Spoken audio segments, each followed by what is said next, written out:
The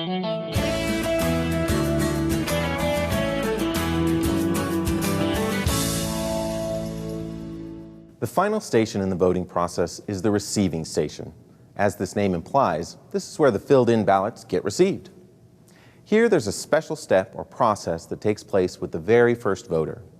As the first voter exits the voting booth, they will turn their ballot in at the receiving clerk. The receiving clerk will open the ballot box and show the first voter that it is empty. As our first voter of the day, I have to show you that the ballot box is empty. The box is then closed and sealed. We'll just seal it up.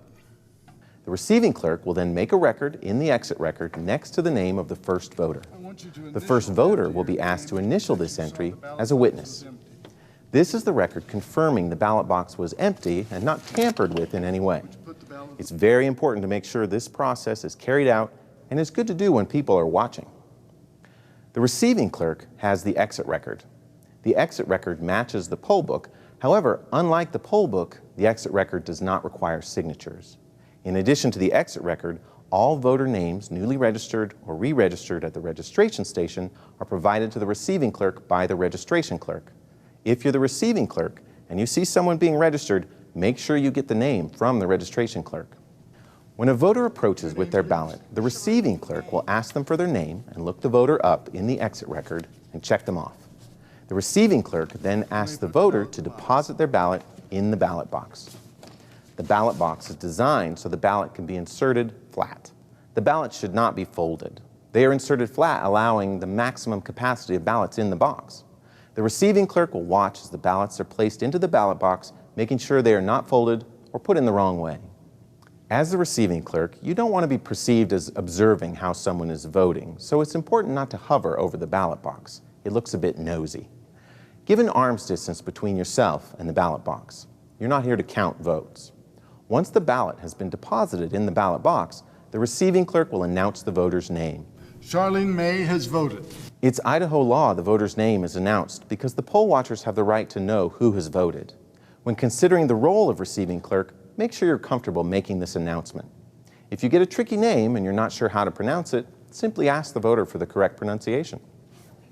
Once the voter's name has been announced and they've been checked off the exit record, they will receive an I voted sticker and the voter is free to go.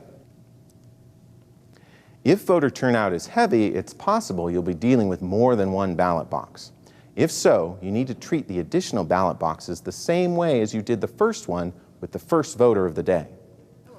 Let the voter know you're starting a new box. This ballot box is full. We have to change it. And as a witness, let them watch as you open it. Show them it's empty. I want you to notice that it is empty. And then have them initial the entry. Then make sure to seal the box before they deposit their ballot.